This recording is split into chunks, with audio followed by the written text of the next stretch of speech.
J'aimerais vous partager ce qui m'a aidé à avancer, ce que j'aurais voulu comprendre plus tôt dans ma réflexion et j'espère que ça pourra vous être utile. J'en profite pour remercier Antoine de donner la parole à des jeunes parce qu'on les entend pas si souvent que ça et pourtant ils ont une place essentielle puisque c'est simplement de notre vie entière dont il est question.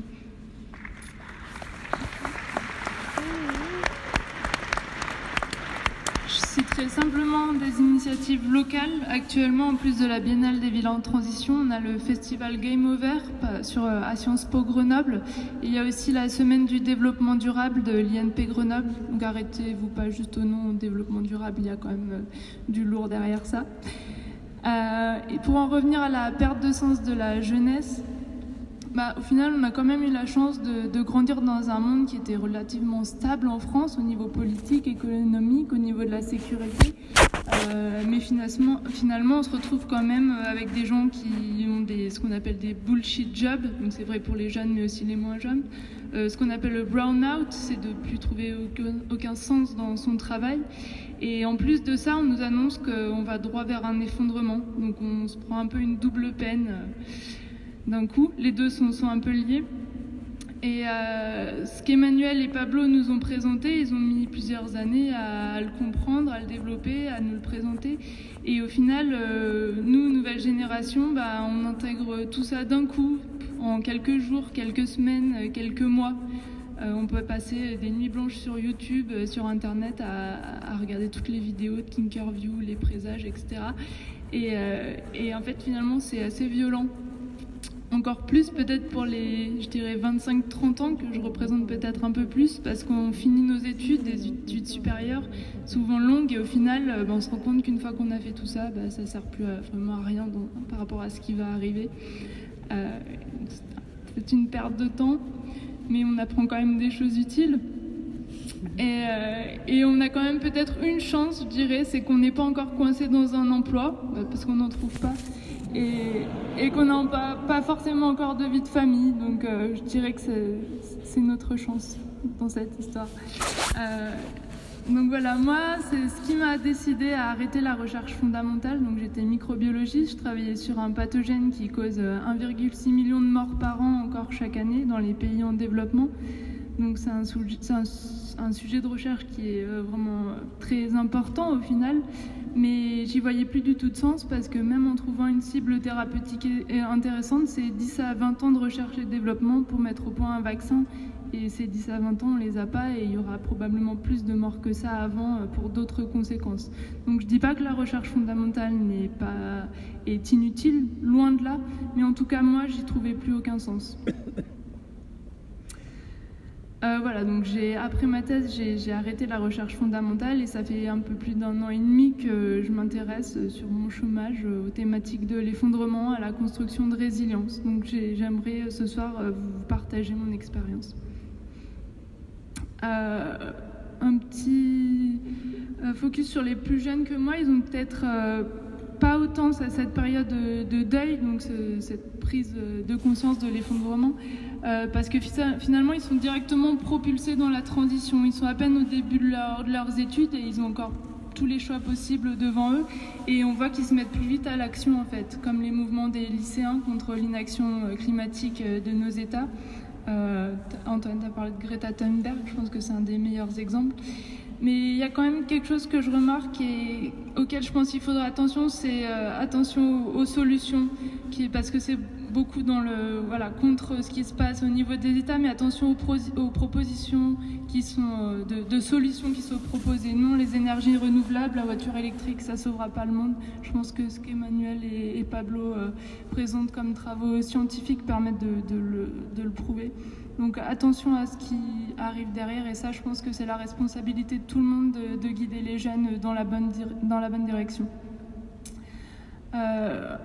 Un autre exemple que je voudrais donner, c'est, vous avez sans doute entendu parler des mouvements Il est encore temps, On est prêt, ou encore l'affaire du siècle qui a réussi à mobiliser 2 millions de personnes dans la France. Et je vous conseille de regarder la vidéo de 2 de ces youtubeurs, Félicien Bogart et Vincent Verza, qui s'appelle « On s'est planté ».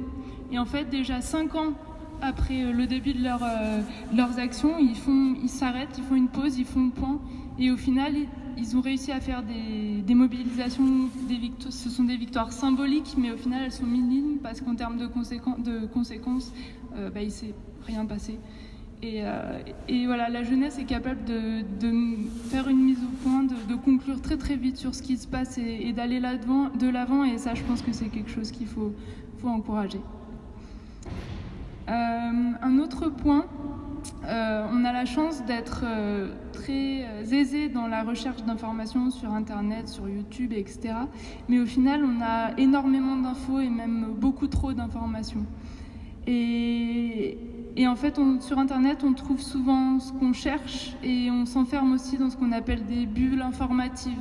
Avec les algorithmes de Facebook, YouTube, etc., on nous recommande toujours des vidéos qui vont dans le sens de ce qu'on cherche. Et au final, on s'enferme dans des bulles informatiques des bulles informatives et on s'isole un peu de la complexité et de tous les paramètres qu'il faudrait prendre en compte dans l'effondrement.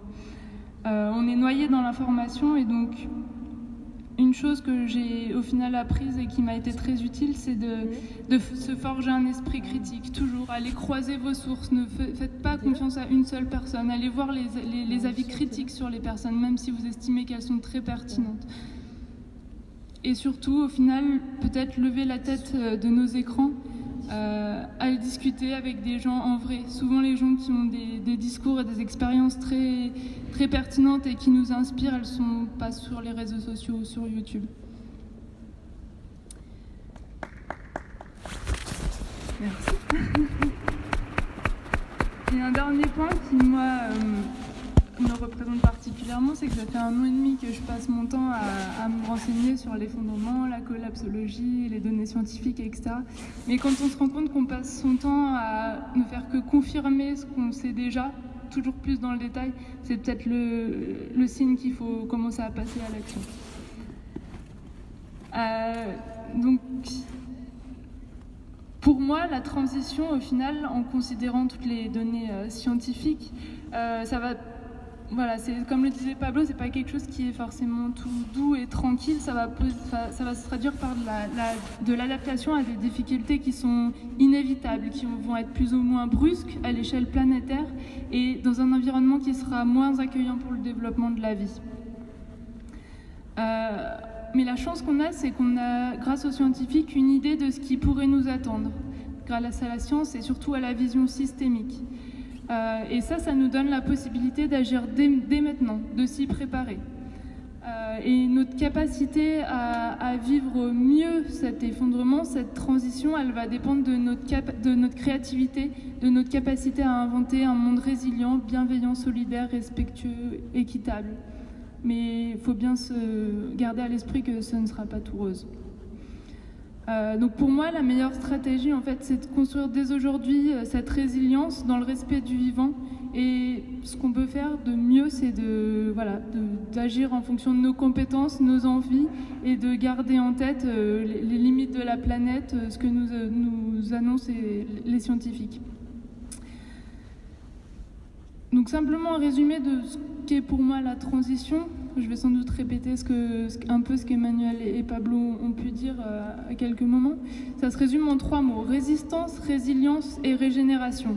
Résistance au système destructif du vivant en place, au niveau économique, des lobbies, au niveau politique, mais aussi culturel et même psychologique. Une des voies qui est possible, c'est la désobéissance civile. Donc il y a par exemple le groupe Extinction Rebellion, qui est un groupe local à Grenoble. Et je vous ai parlé des youtubeurs engagés tout à l'heure, c'est quelque chose qu'ils sont en train de mettre sur la table aussi, parce que sinon il n'y a rien qui marche. Ensuite, il y a la construction de résilience face aux difficultés, aux catastrophes environnementales, aux tensions sociales, aux guerres. Il faut s'y préparer. Alors je vais vous donner une définition de la résilience parce qu'il y en a plusieurs et je pense que c'est important de voir ce qu'il y a derrière ce mot.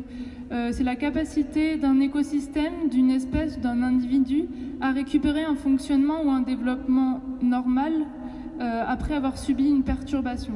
Donc ça ne veut pas dire qu'on revient à l'état initial, c'est-à-dire qu'on a réussi à s'adapter à une situation. Et en fait, on se dirige dans un dérèglement climatique qui va être durable et surtout imprédictible. Donc plus que de la résilience, il va falloir qu'on soit capable de s'adapter tout le temps. Et comme le disait Arthur Keller hier soir, qui a donné une conférence qui a aussi beaucoup parlé de résilience et que je vous conseille de re-regarder, on va même plus loin que de l'adaptabilité, c'est même de la transformabilité.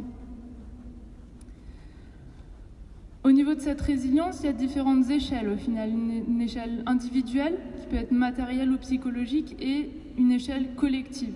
Les deux sont importantes, mais on s'en sortira au mieux avec une résilience et un mouvement collectif. Ça, c'est évident. Cette résilience, elle impose en premier lieu, à mon avis, réfléchir à la sobriété, et particulièrement sur notre rapport à la consommation. Donc on peut citer des exemples qui sont peut-être pas du tout à l'ampleur, mais qui sont des très bons débuts. Le minimalisme, le zéro déchet, c'est des choses qui sont facilement atteignables pour nous et qui nous permettent de rentrer dans l'action. Après, on a des choses plus concrètes et plus générales, comme les politiques de rationnement. Donc Mathilde Zouba, qui devait venir ce soir et que je remplace, j'aurais vraiment beaucoup aimé l'écouter sur cette thématique qui est particulièrement taboue en fait. Ensuite, on a la résilience matérielle, alimentaire, la résilience des infrastructures. Donc, je ne suis pas assez compétente pour vous parler de ça ce soir.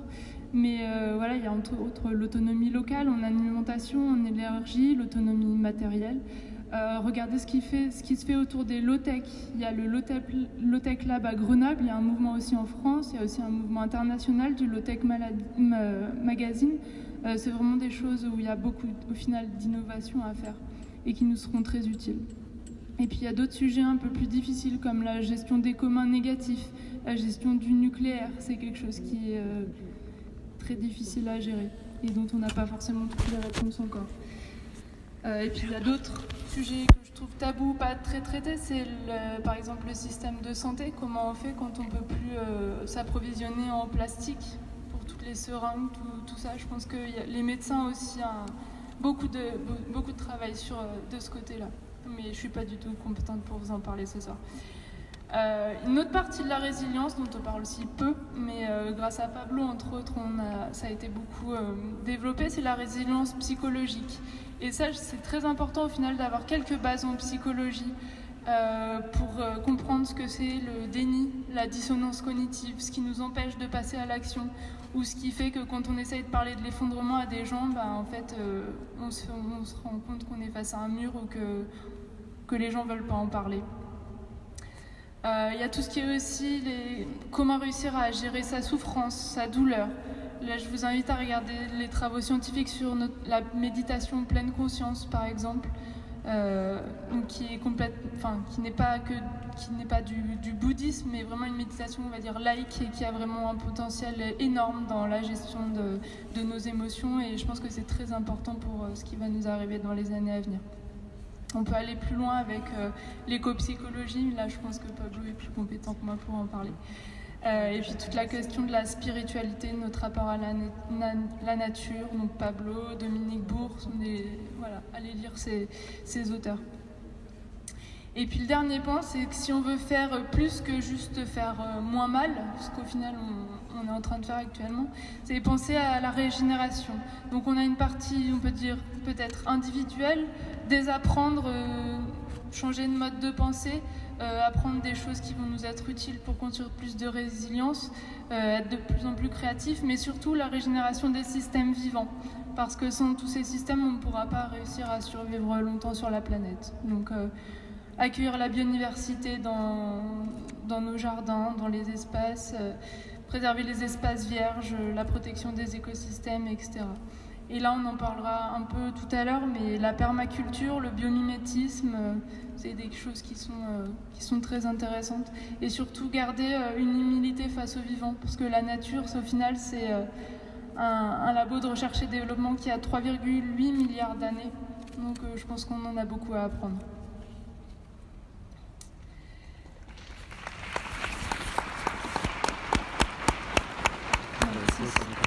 Et donc juste pour finir, mes questionnements. Tout ce qu'on lit, tout ce qu'on voit, c'est essentiellement une vision occidentale. Et je suis pas sûre que ce soit... Enfin, il y a des gens qui ont plus que cette vision occidentale, mais moi, en tout cas, j'y suis encore beaucoup. Et cet effondrement, ça s'apparente en fait finalement à une perte de privilèges qui sont en fait illégitimes à l'échelle planétaire, à l'échelle par rapport à la consommation d'énergie mondiale, des ressources environnementales, de la pollution. Donc on se plaint d'une perte de privilèges qu'au final une grande partie de la population n'aura jamais connue et vit déjà ce qu'on imagine pour nous une vie d'effondrée. Et j'ai encore du mal, j'arrive pas à me positionner par rapport à ça, à savoir en fait ce qui est vraiment pertinent à faire pour se mettre à niveau sur une vision mondiale.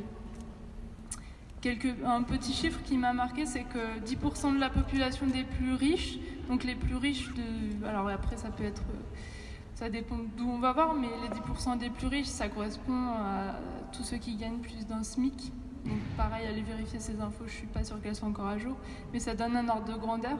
Et ça concerne à peu près nous tous présents. Je pense que beaucoup d'entre nous faisons partie des 10% les plus riches de la planète. On est responsable de 50% des émissions de CO2 sur la planète. Donc on a peut-être une plus grande responsabilité que beaucoup d'êtres humains sur cette planète-là. Voilà, je pense que je vais m'arrêter là. Merci.